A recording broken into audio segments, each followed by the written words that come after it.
Welcome to the Podunk Polymath, a podcast dedicated to the sentiments of a secular, sarcastic, screwed-up Southern SJW and skeptic. I'm your host, Chris. Come on in. This is episode 38, sorry I had to check, of the Podunk Polymath Podcast. Thanks once again for joining me for this wonderful show. Hope y'all had a good weekend. I'm going to do some positive stuff this week on the pre-ramble. First of all, I got... After ReasonCon, I think I got around 30 more likes on the Facebook page. It doesn't let me see past 1 week, so I can't remember. But it's like 30-ish new Facebook likes, so that's definitely a plus. Also, I got 2 reviews and 1 just rating without a review, which is fine with me. So let me read the 2 reviews. The person who did the review is I Lost My Shoe Again. And I think I know who that is, but he's calling me an epic beard-bearing man with a voice. Okay. Conversations That Matter by a host that is endearing and has a great accent. I have learned and grown with every single episode. Should be on your list and listen to every word. Wow, thanks. That was pretty nice, actually. I appreciate it. Next one's from Heathen Blonde. Good conversation. Well, great podcast is the title. Good conversations and empathy. 2 things we desperately need right now. I'd give 6 stars, but not enough talk about cats. Seriously, though, a really good show. And I think I know who that is. So the reason, and there was a rating without any review, which, like I said, is okay. I shamelessly asked for more iTunes reviews on my personal page, and so that's probably why. So I'm not above, obviously, whoring myself out for reviews. But anyway, also, I wanted to tell you, and I'm sure people who don't give a fuck about hockey aren't going to care about this, but for the first time in franchise history, my Nashville Predators advanced to the Western Conference Finals. I'm not sure who they're going to play yet. It's either Anaheim or Edmonton. For those of you who don't pay attention to sports ball, puck ball, whatever you want to call it, you're not really going to care, but some people might. I don't know. It made me happy, so hopefully you can live vicariously through me. Oh, I also wanted to mention that I was on Country Fried Freethought, and I'll put a link up to that. Well, actually, I already shared it on my page, but I'll put it in the show notes anyway.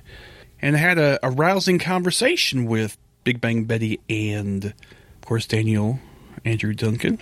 Shane was not available, so it was just me and them two, and it was fun, and I enjoyed doing it. And also, I shall be on an upcoming episodes of Imaginary Friends Show. I'm not sure when yet they come out, but look out for them. I think it's episode 400 and 401.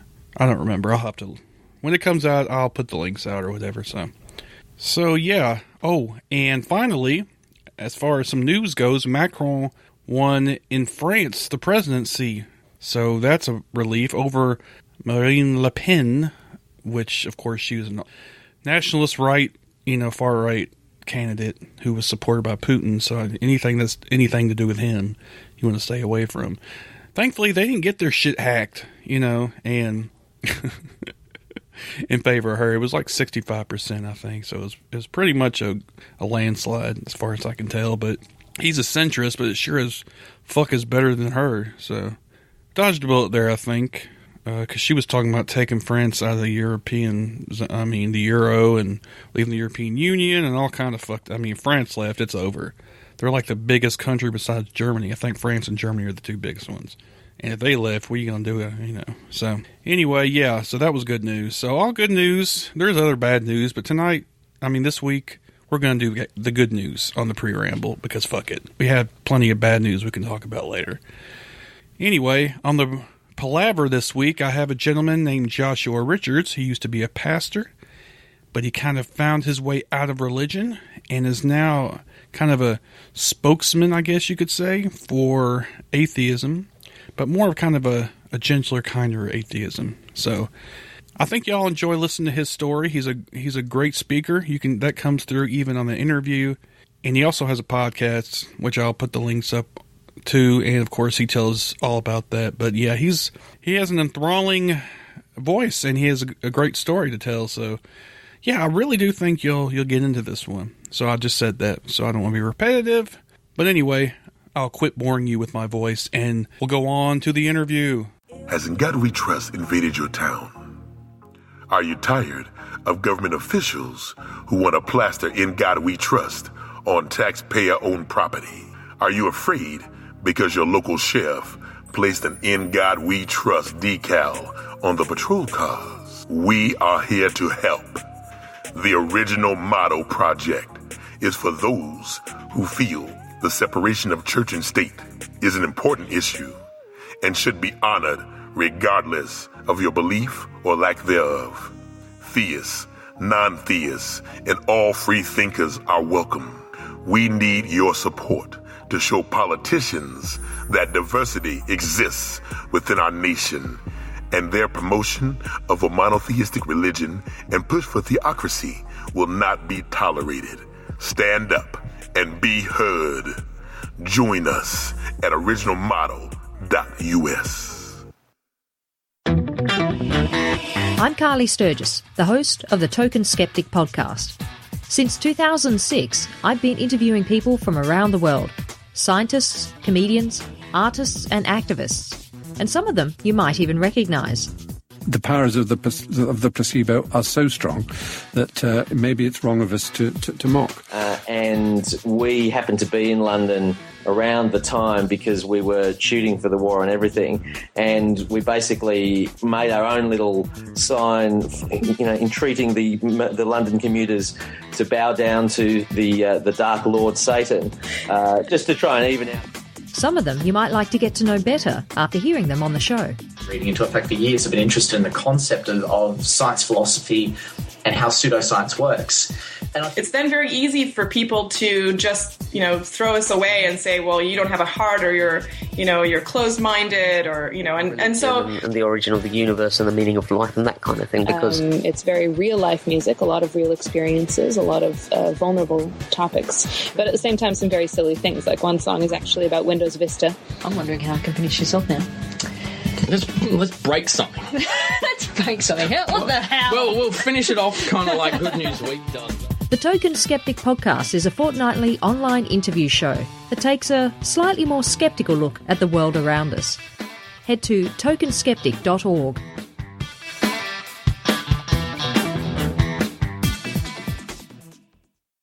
Welcome to another edition of Palaver here in the Podunk Polymath Podcast. This week I have somebody with me who has a hell of a story to tell. He's a minister of 5 years with an additional 2 in ministry, former missionary, intern, holds an MA and BA in Humanities/Philosophy from University of Houston at Clear Lake, was the philosophy program's outstanding student for 2010, ordination in Baptist and Methodist Church, currently a humanist chaplain, speaker, and writer. I present to you Joshua Richards. How's it going, man? It's going great. Thanks for having me on. No problem. I wanted to have you on because, first of all, I heard you on Scenic City Skeptic, and your story really fascinated me. Of course, I've heard other stories of sort of this nature before, like the Clergy Project is full of these kind of stories. Ministers kind of deconverting and losing their faith, if you will. Can you just kind of give a brief synopsis, first of all, of what you're all about?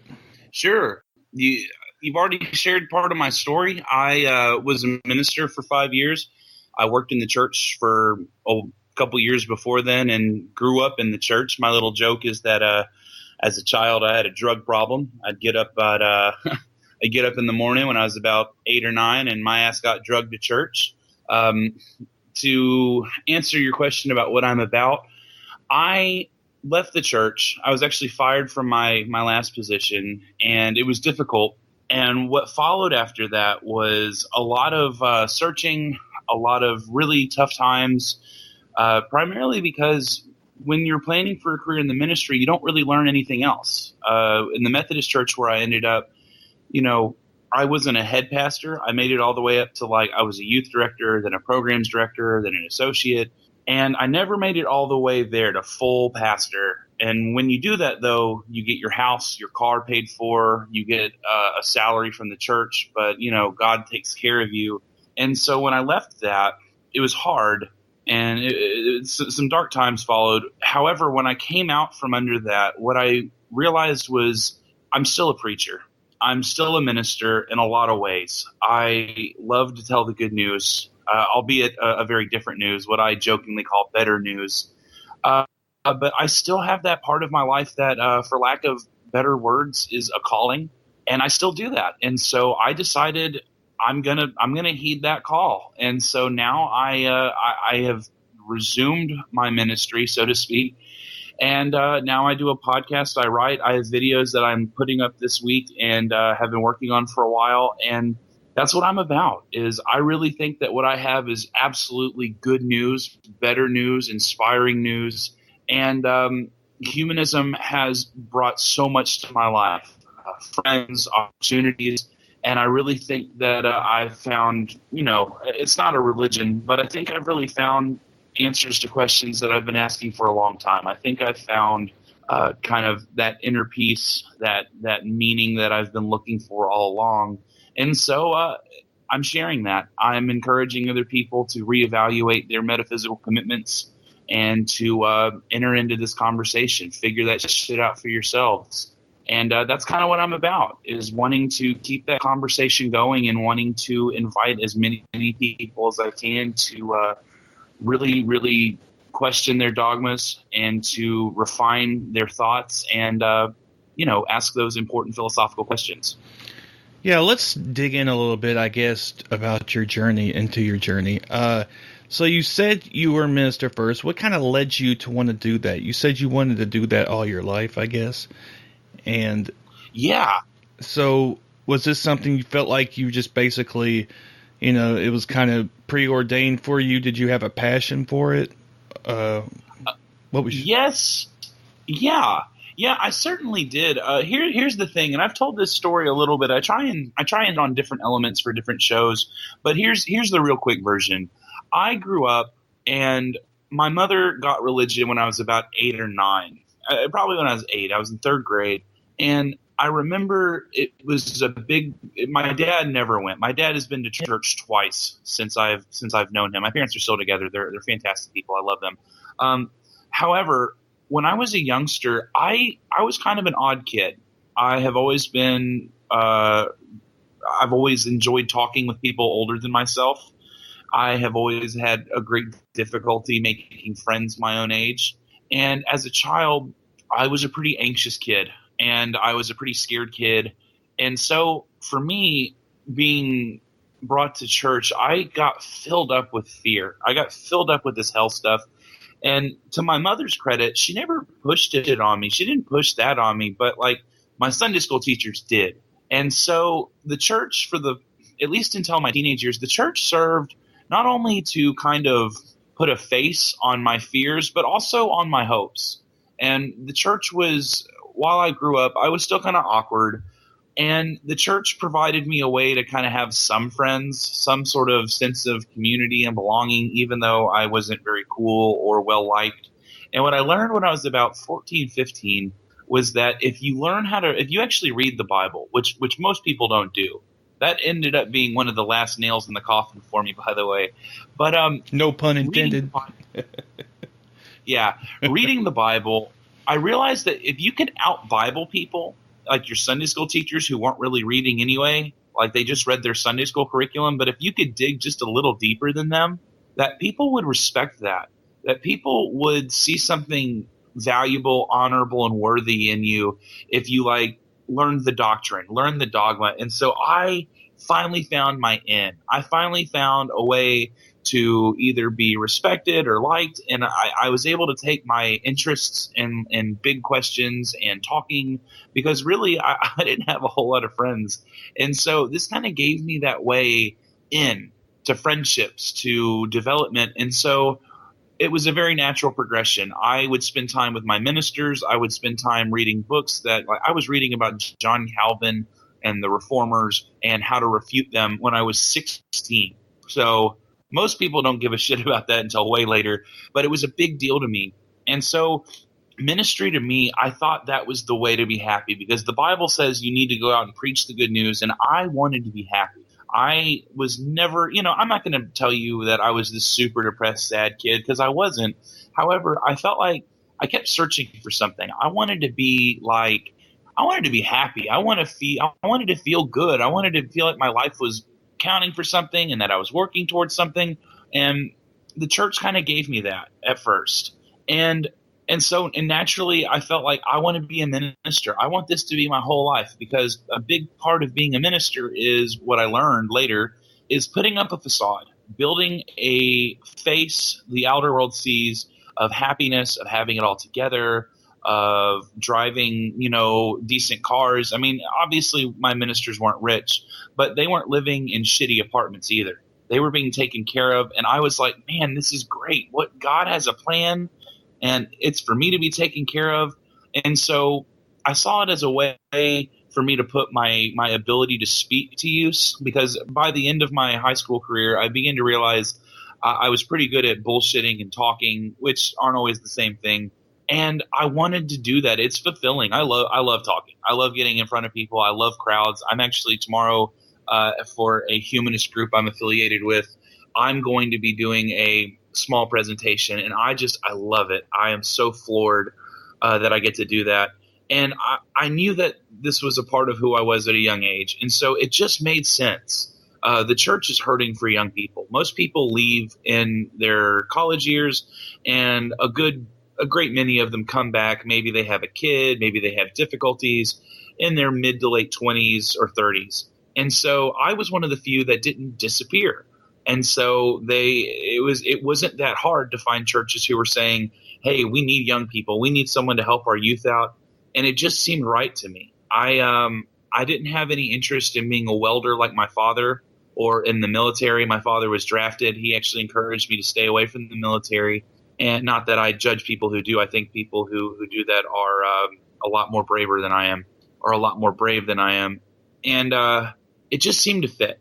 And so I did it. I wanted to do it. And so I sought after God. I thought I was, fulfilling my true purpose. And I found a certain amount of success, because everywhere I went, I always pissed people off. But it always seemed to me that I was pissing the right people off. I was always making mad, the bean counters, the people who are like, we're going to get the most children or the most youth or the most people in the church. And I always thought, well, what about that stuff Jesus says about the people who are stepped on, the people who are oppressed, the people who need love? And so I focused on people who were kind of outcasts like me a little bit, who were a little weird. And the response was great. I was a sincere minister, and it just fit. Like, I had this way of reaching out to people who were like me, who were lost and looking for something. And I thought I had the answers too. And I was more than willing to tell people what they were, how to have them. And that worked for a while. For a while. Yeah, let's go ahead and kind of, so you said you wanted to do the ministry basically from a fairly young age because you saw that as a way to be, I guess, more popular, more well-liked. I would say more happy, to kind of find my place. I didn't have friends. Because the minister, everybody wants to be his friend. Everybody wants him to come over for dinner. Everybody wants to make sure that if his car breaks down, someone's there to fix it. And it's not just that I did it for selfish reasons. Like, I wanted to be, like, you read the Bible, and especially the Old Testament, it's all these stories of people who are, like, weird or dirty or kind of strange, and then God uses them for great things. And I saw that narrative in my life. I was like, here I am. I didn't have anything resembling a normal relationship with a woman until I was at least 19. Like, I was just a little weird. And so I kind of saw this as like the great fix. Jesus is going to pull me out of all of the awkward stuff. And yeah, I thought that, I'm going to be happy. I'm going to be this good guy, and God's going to lift me up. And so, yeah, that's kind of why I wanted it. It wasn't just to be a leader, but I really thought, this was like a way to kind of achieve some of my dreams, to be useful, to keep reading books all the time, because my pastors were always reading books. They were always talking about significant ideas, or at least what I thought at the time was significant ideas, especially one of my associate pastors, who was my best friend's father growing up. Anyway, so yeah, that was part of the pull, was, wanted to be somebody with a vibrant intellectual life, at least what I thought was an intellectual life at the time. And I wanted that. I didn't want to be like my father. And there's nothing wrong with that. It wasn't for me. I've tried the blue collar thing, and it's, I work in a warehouse now, but my dad was a welder, and I just never could keep up with him. Okay, so I guess you graduated from high school. Did you go straight from there to the, college or whatever? Yeah, I went straight into junior college, and so here's where things – okay, so I didn't go to seminary per se. I took religious courses. I took a couple of like weekend things in the Methodist Church. I took some correspondence courses at SMU. I took Bible classes in college, and I made sure I learned. I essentially did equivalency, so I didn't do like a seminary program. However, one of my ordinations, the reason I had it was because I took so many courses, and I had written so much about it, and I did so much research and all of this stuff that they felt that they could safely honor me in ordination for my involvement and all the stuff that I had done and all of that. So I enrolled into college. I struggled really hard at first. I wanted to just go straight to seminary, but all of the seminaries that I liked wanted me to have a bachelor's degree first. And my first semester was really, really hard because I kind of waltzed through high school. And I'm really glad that that there was one guy in particular. He's a big name Christian author, but I won't name drop right now. And he just told me, wait. He just said, you don't want to go to seminary young. You're not ready. And that hurt at first, but he was right. Like, that whole process is so hard. So in the interim, I started working at churches, and not the chicken place.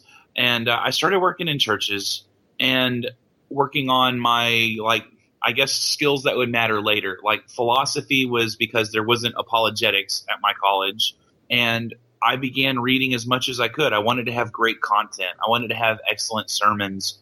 And I started off, I was a missionary in Canada for a church in Calgary whose pastor wrote it was for Mel Blackaby was that first place. And if you don't know that name, his dad wrote a book called Experiencing God, and the Baptists just fucking loved that book. And that went okay, not as well. The following summer, I was an intern at a church in D.C., a mega church. And shortly thereafter, I led a college group for a couple of months, and I finally was able to secure a job as a youth minister, which I would be at for 3 years. Okay. So you got a lot of experience doing these different things. Oh, yeah. At what point did you sort of realize that maybe there was a crack in the armor, I guess, that maybe what you were doing wasn't quite, the truth maybe, or things were not clicking in your mind, I guess? Well, I began to realize that I was having problems with the ministry early on. As far as, like, the questions of whether or not God existed, that came last. But what happened was when I was about 20, I had already had this job as a youth minister, and I began to realize I was having serious issues resolving my religion with my life. And honestly, it really starts with one of the first pastors I worked under who, I want to be fair, but to be completely honest, the guy was just an enormous asshole. He was, he had a penchant for emotional abuse, and and here's the thing, is pastors like that are so dangerous because most everybody loved him. Anytime I've ever criticized him, people from those churches have always said, well, he was so great. He was so passionate. And if I would go further, he had this horrible thing happen where he got married, and then his wife one day, I guess they weren't married very long, and then one day his wife left him a letter, and she moved all of his stuff out of the house and just abandoned him. And I can absolutely see why she would do such a thing. But he was untouchable. And he would do this thing where only a few people would ever really get to see who he was.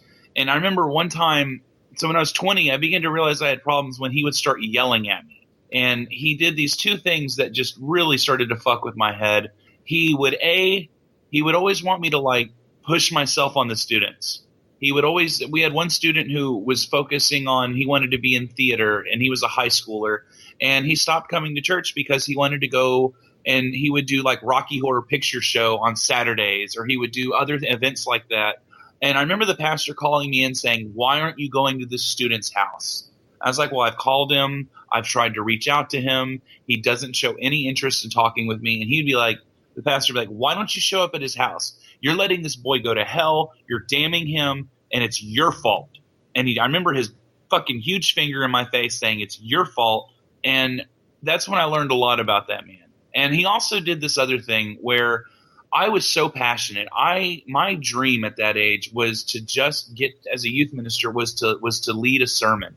I had already worked on my skills. I had already begun to show promise in public speaking. And without being too vain or proud, I think I can safely say he felt intimidated that I was well liked and that Bible studies and that other chances for me to speak had turned out really well. So he'd had a horrible habit of telling me, "Hey, in 2 or 3 weeks, we're going to let you preach." And then when that time would come, he would say, "Hey, I know I said this, but it's not going to work out. It's not going to happen. Or, this Sunday we've got something coming up. I'm sorry." And he did this to me for such a long time. And even then, that didn't shake my faith. It just made me realize that the church isn't exactly this institution that God leads, which it's not something that, it doesn't run perfectly. And a lot of Christians will say, "Well, of course it doesn't. It's people and they mess it up."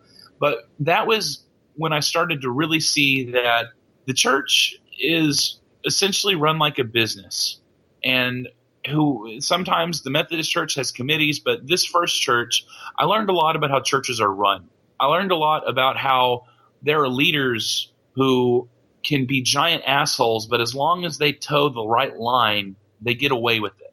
They can do things that are horrible. He never, as far as I know, was never sexually abusive or anything like that, but he was emotionally abusive. There were a couple of other people who he really rubbed the wrong way and who he really mistreated, but he picked those opportunities well because most everybody did nothing about it.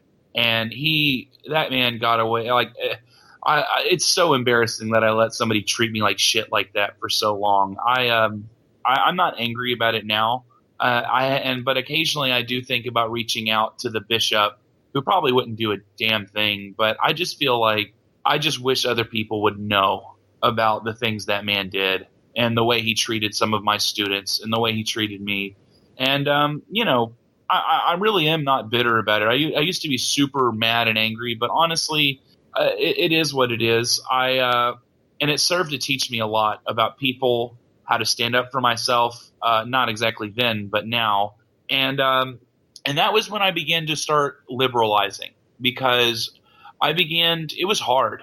It was so hard to deal with that. And I was so idealistic, and I began to realize that, maybe there are certain things that I was wrong about, like maybe all this about gay people. And it took a while, but it started with a gay student that I had, and it started with these open conversations, because that was, at this point I was Methodist. And I began to realize that the Bible is not a book of facts. The Old Testament is written like a story, and there is so much that and I'm not even giving you like atheist ideology here. There are Christians who believe this, that the book of Job is the oldest book in the Bible. It's older than Genesis.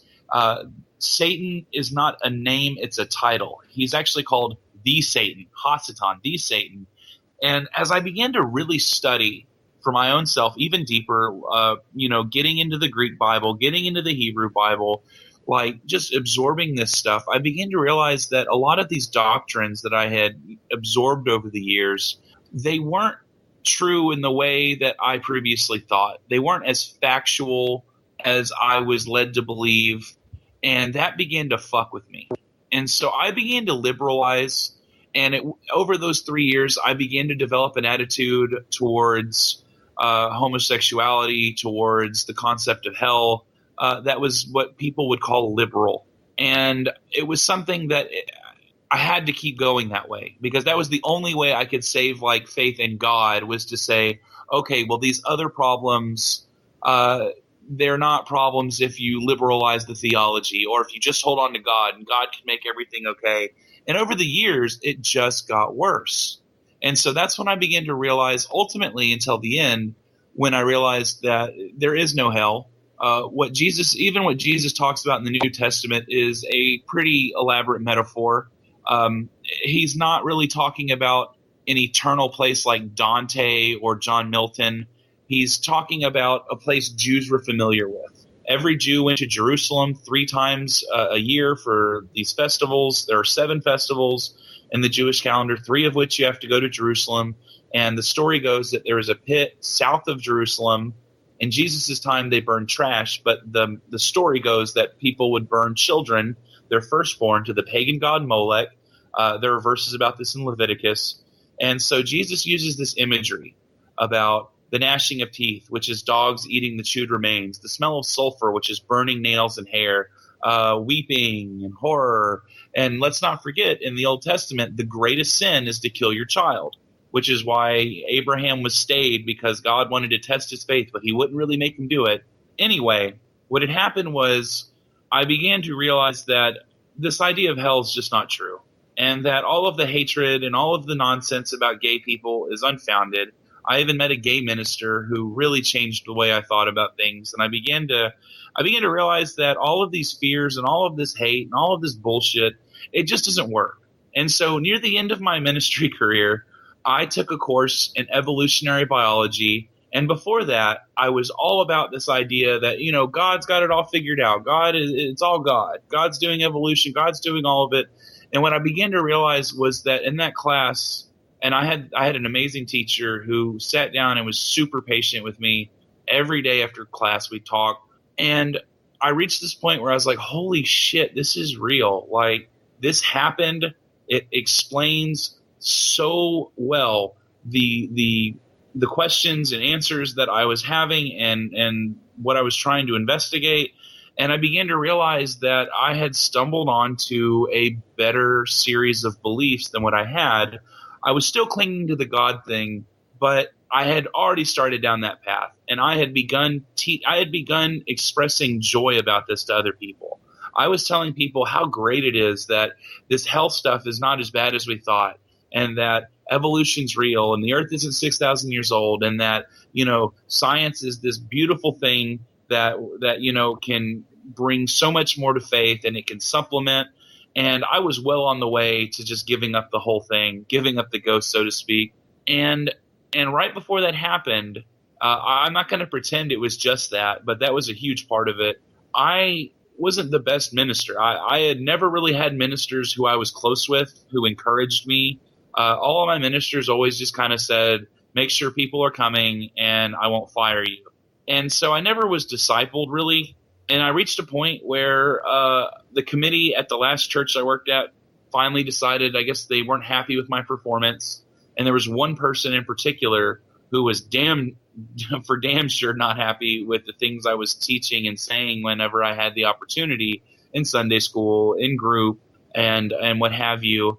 And so they found their chance to get rid of me.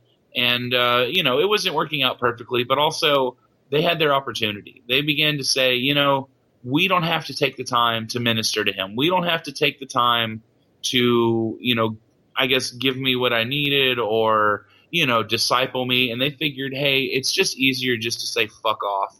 And they did. And after that, I still had a little belief in God, but over time, it kind of just went away. It wasn't a quick thing. This was a long time coming. I actually, it wasn't the clergy project, but it was Daniel Dennett, Linda Lascola. I was a part of a study they did. And somewhere in this time, I met with them, and they finally pushed me. And that finally was kind of the last straw. Was after those meetings, I began to really think about this stuff, and I began to, for the first time. So I got fired. I got challenged by the Linda Lascola and her project, and I finally was in a place where I could ask these questions and not be afraid of getting fired. I already had a bunch of relationships in my life that were going south because I was liberalizing and kind of pulling away. And so I finally reached this point where enough went wrong that I was like, what am I holding on to here? I'm not going to be saving anything right now by holding on to God. So if I don't believe in it, Why not just say, fuck it? And so I did. I finally got to that point, and it was hard. Like, the way I tell it now is kind of matter of fact and plain, but this was like the hardest thing I had ever done was thinking, what if God gets mad at me? What if God's really real and I'm fucking up here and I'm going to go to hell? But over time, I actually had a lot of peace about it. And I try not to be an asshole about this. Like, I joke sometimes, but I am not the kind of atheist that has a problem with Christians. I have a problem with Christianity. I have a problem with religions that tell people they can know things they can't possibly know. That's where my problem is. And I don't have a problem with people. Most Christians are good, decent people who you can trust. They might believe things that I think are false, but they're not bad people. And so over time, it was really painful at first, but over time I came to realize that, life is great. This is such a cool opportunity we have to be alive. And, it was difficult, but I had a lot of peace about it. It was exciting to me. My family's been pretty ambivalent towards religion, but my parents, not so much. And that was pretty difficult for us. But I had a lot of relationships that are already starting to deteriorate. And I kind of just reached the point where I was like, fuck it. I'll try I'll look at life with the no God glasses. And, that was about the point I began to realize I didn't believe in God anymore. And that is when I decided, I have spent so much time trying to not sin, trying to be, moderately well behaved. And I decided it was time to be bad, to be very, very bad. I wanted to make up for all of the fun that I had missed. And I damn sure tried. That's understandable. Oh, hell yeah. And it was fun. It was good. Most of it was good. I went a little too hard.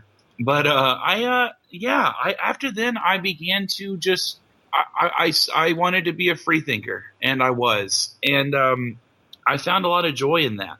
I found a lot of warmth in that. And there was a lot of growing up I had to do.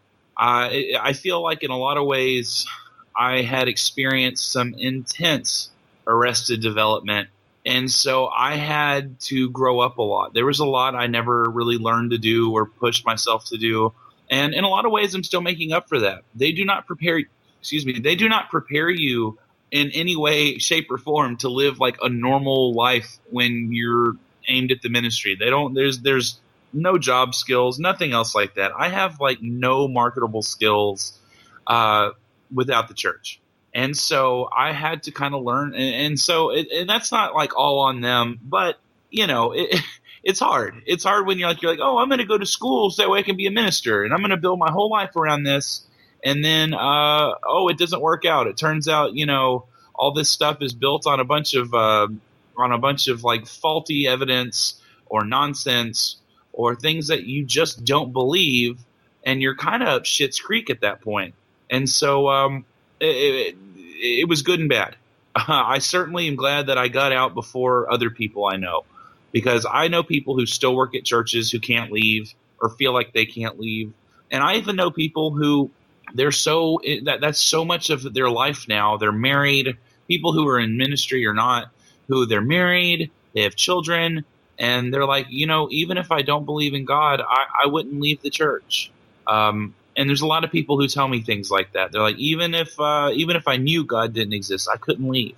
They either say I wouldn't or I couldn't leave. And I see in some of those people the desire that they wish they could. The desire they wish they could leave. Yeah, I've heard those stories lots of times from different sources. They just kind of get stuck in and they can't leave, because if they leave, they lose everything: their community, their job, their marriage, possibly. Oh yeah. Stuff. As I see it, there are two main reasons I think people stick around religion, and not just ministers. I think there's two things people stick around for. I think they get something from you can say maybe programming, or I think they get something from the programs the church offers, like the ideas, the community, things like that. I think people will stick around because they're getting something they like, an ideology, inspiration, that sort of thing. Or I think people stick around the church or their pet religion because there is a relationship that keeps them there. A girl, a boy, friendships, family. And I think just one of those is strong enough to keep a lot of people there. And that's to say nothing of where they intersect, like consolation or offering, comfort in times of need. And those are all needed things. And I think that's one of the reasons religion is so successful. It has an evolutionary need. As people, we are inherently selfish because it helps our survival. It helps to be thinking of yourself first and others later. However, there is something to be said for working in teams or working in groups. And just like how sports is an excellent cure for warfare or replacement, I think religion in a lot of ways helps people to think about goals that are outside of themselves. And so while I criticize it, I think it's very important to keep things that still work. Wittgenstein, a philosopher, one of the few things he said that I really agree with is that it's kind of like a ladder you climb to get to a better place or a higher place. And then when you're up there, you can kick the ladder out from under you. So I am critical of religion, especially Christianity, what I was brought up in. However, I will say that the church isn't just this evil institution that only does bad things. There is good that results from that. And it's important to keep that in mind because I'm not just all these purely negative people. Also, there are secular communities, one of which I'm affiliated with here in Houston, that take the good, get rid of the bad elements, and move forward. And it's exciting to be a part of that. And I think that it's an important thing to hold on to because when atheists and Christians or the religious get into it, it's important to remember that the differences aren't as big as we like to make them out to be. Yeah, there are people who do crazy shit, say crazy shit, and they hide behind their sanctity when they do terrible things. And that does not stand. I will fight against that as long as I can, as best as I can, because I don't think it's true. And I don't think it's okay to treat people like shit and to say, well, God says it's okay. Or to say, well, these are the enemies of God. Or what matters most is doing what the Bible says and using that as some sort of platform to be a piece of shit. However, I'm also not going to just, say these people are worthless because they're not. These are our friends. These are our family. These are people that we love more often than not. Not all of them. I've got a bone to pick with Joel Osteen here in Houston, but oh God, oh yeah, no, it's some bullshit. But I don't want to be so quick to say that everybody at Lakewood is trash because they're not. The people of Lakewood I've met a great many of them. They're great people. And I think that it's important, at least that's kind of my message, is I go and I think that there is so much good to be taken from that because the people of Lakewood, they're almost there. They can keep their tithes. They can get rid of all of that nonsense. They can keep doing good things for the community. They can keep loving their neighbor. They can keep, singing those silly songs. I like silly music, no big deal. And they can just get rid of a few things and they'll be just as happy and they'll be doing the right thing still. It's not like they're in such stark opposition to like people like me that, there needs to be any real strife there. However, that most of these people find that very offensive. And I try not to be an asshole about it. That's not my goal. However, these things need to be said. Because the earth isn't 6,000 years old. You cannot heal somebody by speaking prayers over them or speaking a good word. The folks at Lakewood are very fond of saying, you have to speak that over your life. And I say that's fucking bullshit. Try that with an amputee and you go ahead and let me know how it works. And I think, a lot of people arrive at that. But I try and remain as positive as I can because honestly, it was the humanists and the atheists and people like Darwin and people like Dan Dennett and people who obviously I never met Darwin, but people I've met, people I haven't met who inspired me. I was not expecting to leave this experience with such a light heart. I wasn't expecting to be more full of joy than when I was in the church. And that's one of the things I also fight against is a lot of people, they expect you to be like a nihilist or something. I've had people, I get this question all the time. If I do a speech around, people who believe, occasionally Christians show up and they're like, how do you have meaning in your life? How do you have morality? And sometimes I give silly answers. Like if somebody says, how can you have meaning in your life? I'm like, oh my God, have you had sex or ice cream? Like, have you ever had like really cool aesthetic experiences, or have you held a baby? Shit, man, like do that. And, but I get people occasionally who are serious. They're like, really, how do you live a good life if there's no God to make morality objective?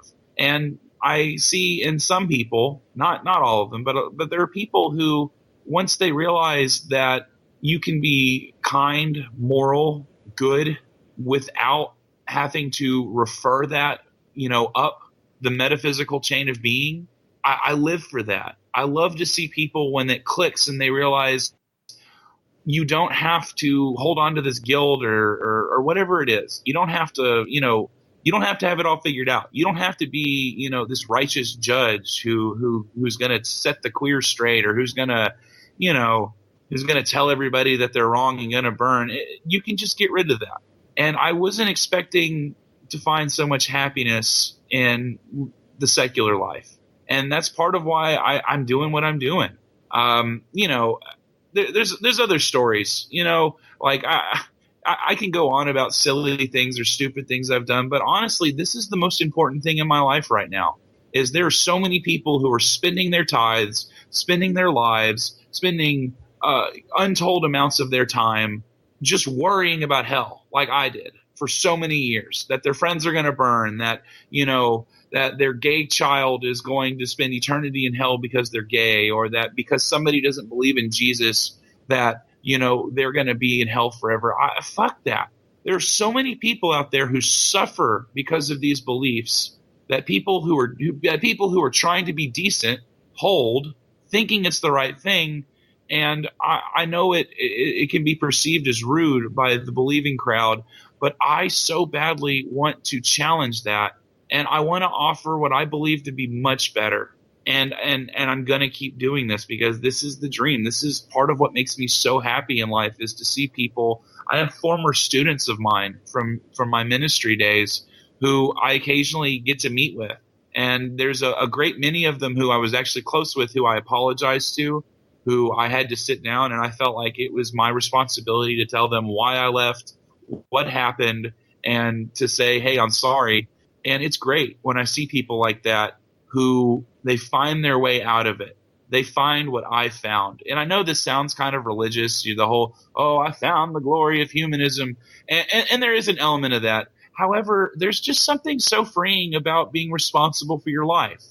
That's what I think is so scary about atheism to most of these folks, is that secular humanism, atheism, whatever you want to call it, it's taking responsibility for your life. It's saying whether or not my life goes well depends on me. You can't just use God as an excuse. You can't just refer it up. You're responsible for your life. Happy, miserable, good, bad, that shit's on you. And if you want it to go well, you're going to have to work for it. And it's hard. The Greeks used to say, ta kala kalipa, the beautiful things are difficult. Beauty and the word for beautiful and noble are the same, kolon in Greek. So the noble things are difficult. And Socrates in the Republic switches it up and he says, the difficult things, they are beautiful. To me, the most difficult thing is to take responsibility. Stop blaming other people. I'm gonna say some Joel Osteen shit here, but it's true that it's up to you. It's up to you to make decisions and to work hard. And there's no easy way out. There's no easy mantra or place you can send your money to and God's going to make it work. You're going to have to work for that shit. And what I found is that this way of life is better. You don't have to come to the humanist group. You don't have to be affiliated. That's something I do for fun. But what I found by challenging my religion was something that was much less difficult.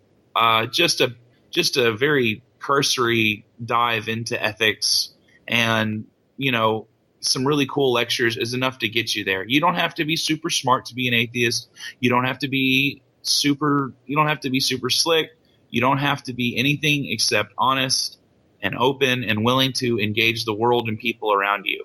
And I can see why some people think it's odd, but this is something that I have to keep doing. It's not that I don't want to believe in God. It's just that I can't. And I can't do it. I can't do it anymore.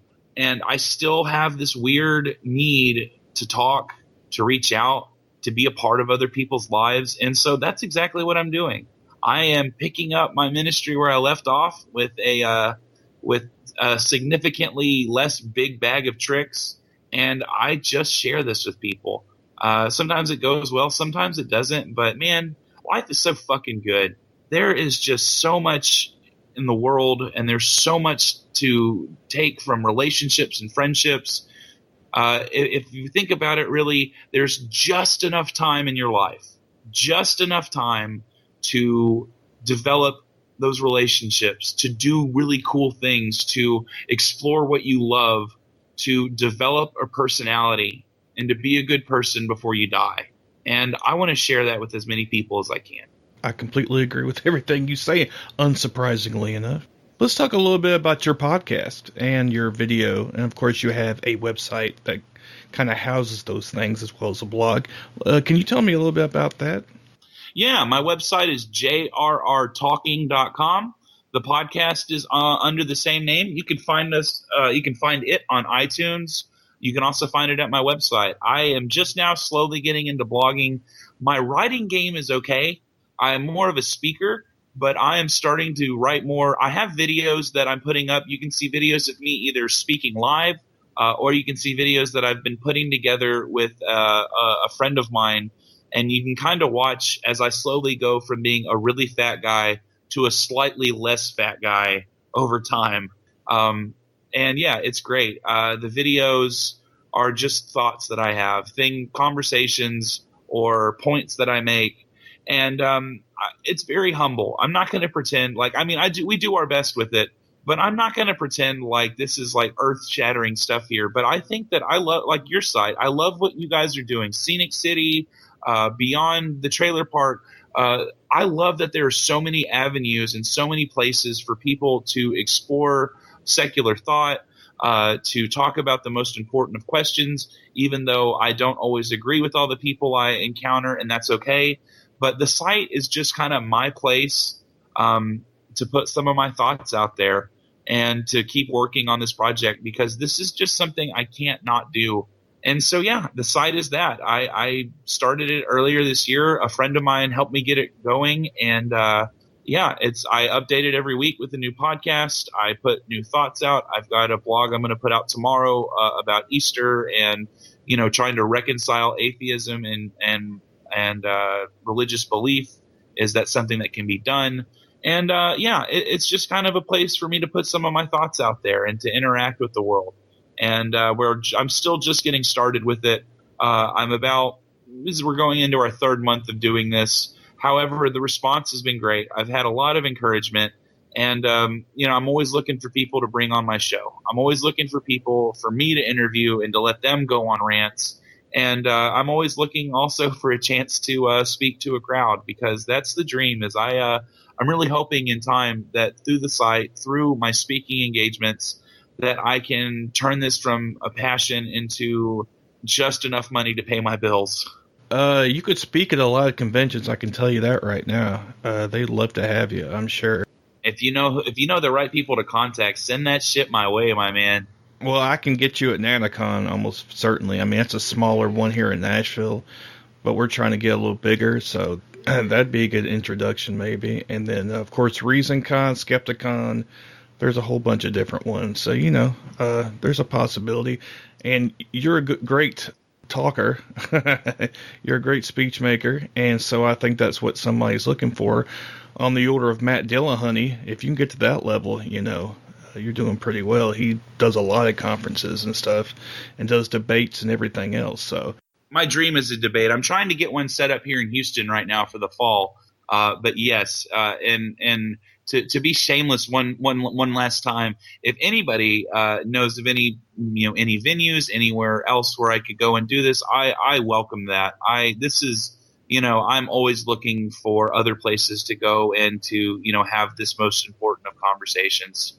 Yeah, I'm gonna. Of course, I'll try to do what I can because I have listened to your podcast and I've watched your videos, and like I said, you have a gift for gab, if you don't mind me saying so. Thank you. That's a good thing in my eyes because you're putting information out there that I think a lot of people should listen to, and I think your story you have a great story of kind of coming out from religion and showing people that you can live a life that's not necessarily of God, and that you can kind of make your own way. It's kind of funny to me that some people say, well, how do you find meaning in life, But the thing is, you're going to have a more meaningful life to me because you only have one. You don't have the afterlife to kind of look forward to. I think it's important that people understand that. And I also think that when you speak of humanism, there's also, religious humanists. And there's not just, secular humanists as well, And I think there's common ground there to work together to, help people do better and help people out, with social justice issues. Oh, yeah. If, I'm going to steal this from the group that I'm affiliated with. I'm not paid by them. I'm just a guy who goes. We're called Oasis. There's a few all over America, and they're kind of sprouting up every couple of weeks. And one of the big values we have, the one that a lot of people are familiar with because it's on our shirts, is people are more important than beliefs. But the one that I think I like best is that human hands solve human problems. And these are like little cliches or sayings that I'm sure a lot of atheists have. But I think that there's, like you were saying, absolutely, it's up to us. The Bible says God is going to dry every tear and take care of everything. But you know what? It's up to us. And it comes down to good people doing the right thing. There are a lot of people who are super organized, who are a minority, and they are able to push any number of agendas that are not with the public's best interest. And I'm not a conspiracy guy, but there are any number of people who just want to push their bullshit on you. And I think that if you really want answers to your problems, try solving them. Quit waiting for someone else. Quit waiting for God to fix your life. There are some problems that's not going to work on, obviously, but science is the winning horse. Science it allows us to engineer buildings, our very world we live in. Science, it helps us to advance medicine. It helps us to make life better. And if we would just keep relying on methods that work instead of, just wishing, then we could get a lot farther. We could reach our goals a lot quicker. And I know that I'm preaching to the choir here, but it's something that people need to hear, and they need to keep hearing, because as long as I keep running into people who, when they hear the word atheist, think like horrible person or dog raper or somebody who has no moral values, that means my work isn't done. And that means that our work isn't done, because there are so many people who think that, atheism is a bad thing. We are no different than anybody else. We are simply those who believe that we are going to have to take care of our own problems, and that that the love from people in our lives, that our friends, our families, our lovers, that love that we have with them is enough for this life. That's what we are. And as long as there are people out there who challenge that and who keep fucking that up for us, I'm gonna get pissed off, and I'm gonna keep fighting. I'm not gonna actually literally fight, but yeah, it's just ridiculous that in 2017 we are still mistreating people in the gay community, and that women are still mistreated, that women have to worry about being abused by men, and that we still have these glaring inequalities. And it's about goddamn time that we've done something about it. And I think I've gone on a good, proper rant there. But yeah, I want to see the world become a better place. It won't become a perfect place, but I want to see it be a better place. Yeah, I think the battle's getting a little easier. Of course, you've heard of the rise of the nuns. This next generation, of course, believing less and less in religion. I think the internet is helping a little bit with that, and it's helping people get more knowledge, which is always important. That's like the enemy of religion, basically, is knowledge. So I think it's important that we get that out. Oh yeah, Bertrand Russell says in his wonderful book, The History of Western Philosophy, that there are these two great towers. There's the Tower of Theology, which tells people they can know things they will never be able to know, that they can't possibly know. And then there's the Tower of Philosophy, or the Tower of, say, Knowledge and Science, which tells us just how little we in fact do know. And in between those two is the battlefield of philosophy. And to me, philosophy, because that's my thing that I studied most in school, philosophy isn't just smoking pot at a Starbucks. I mean, I have smoked a great deal of pot. If you listen to, which I don't really anymore, I've kind of just cut back. I'm kind of boring these days. Boring's the wrong word, but I put all that behind me. I had a great time. If you listen to Scenic City, you can hear some of my adventures with MDMA and taking LSD and getting all fucked up. And those experiences were a shit ton of fun for the most part.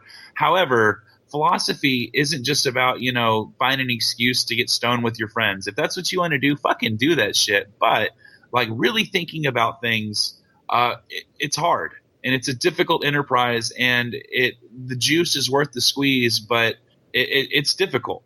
Anyway, yeah. And so I want to encourage that conversation, more people to be doing that. It's so great, man. And it's so exciting to see that people are more and more doing just that.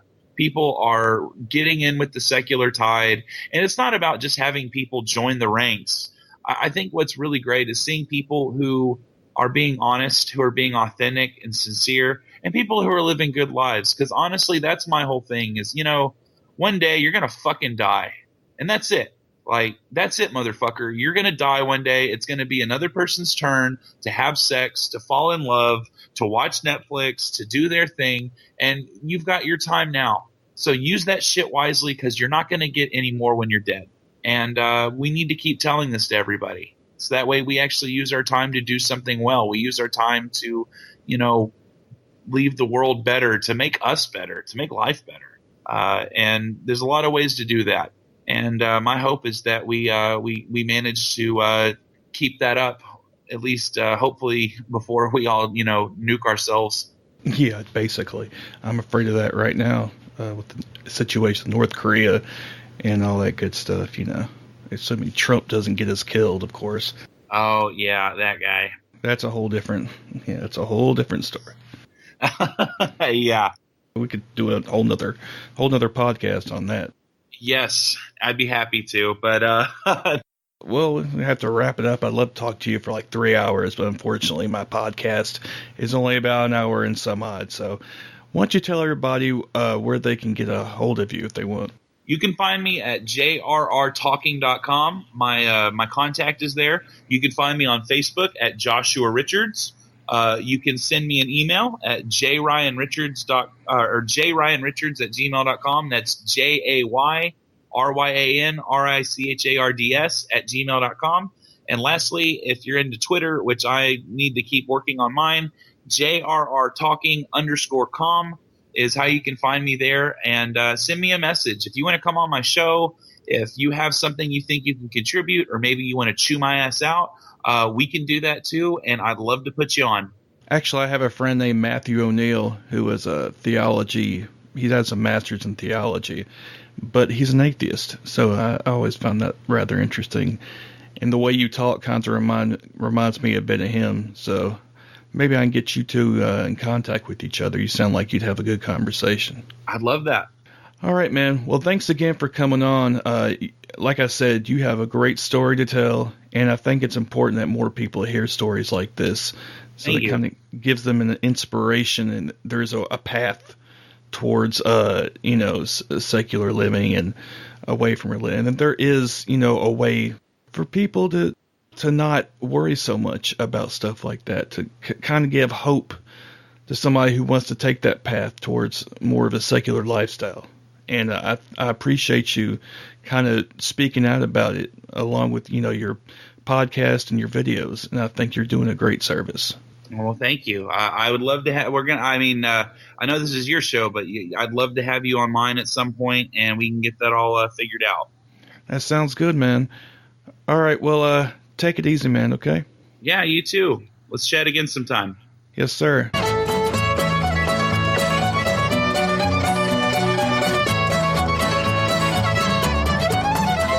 That'll do it for this episode of the Podunk Polymath Podcast. I want to thank Joshua Richards for coming on and talking to me. Like I said, he's a great talker, and he has a lot to say, and he's great stories to tell, and he's charismatic as fuck, or at least I think so. So anyway, I want to thank him again for coming on. Of course, you want to check out the show, you can come to the podunkpolymath.com is the main page. Of course, if you like the music, it's done by ... Dash. Go check out their music at cdbaby.com/cd/... You can find me on Facebook, Twitter, Google+, YouTube under the Podunk Polymath. Of course, if you want to become part of the Patreon posse and support the show, patreon.com/the Podunk Polymath. If you want to call in for the voicemail number, which nobody ever does, and I'm getting sad. There's a sad face here for that. 615-378-7676. Popo. Pretty clever. I know you think that. Of course, you can join the Podunk Polymath Podcast Posse Facebook group. If you go to facebook.com/groups/the Podunk Polymath Podcast Posse, all separated by periods. The Podunk Polymath Podcast online store now is open. If you go to zazzle.com/podunk_polymath, you can check that out. Of course, on the sidebar there, you can follow me on WordPress. You can see my tweets from Twitter. There's a PayPal donate button. You can subscribe on RSS, Google Play, iTunes, and Stitcher. And there's also a button for the Patreon. Recent posts and recent comments. Thank you for listening to the show. I'm really quite happy that people actually reviewed it, and I got so many likes from ReasonCon. So this kind of goes into the whole redemption thing. If you listen to the last episode, you'll know what I'm talking about. So I'm really happy that people are listening, and I'm glad that I got to meet more people and network a little bit more. And this is about just meeting people, and I'm glad I got to meet so many people and that new people are listening. And then I get to interact with more people, because that's what this is all about. Some fellowship, which I'm reclaiming that word. And like I said before, we need some atheist fellowship in the house. And I think this kind of thing contributes to it. Podcasts, groups, anything else, anything you can do to talk to other people, especially in the South, because everybody knows the South, we're pretty much outcasts. And we have to group together to share common interests, because a lot of people feel alone and that nobody understands them. So I think these kind of things are important. I'll quit rambling now, but until next time, y'all take it easy now, okay?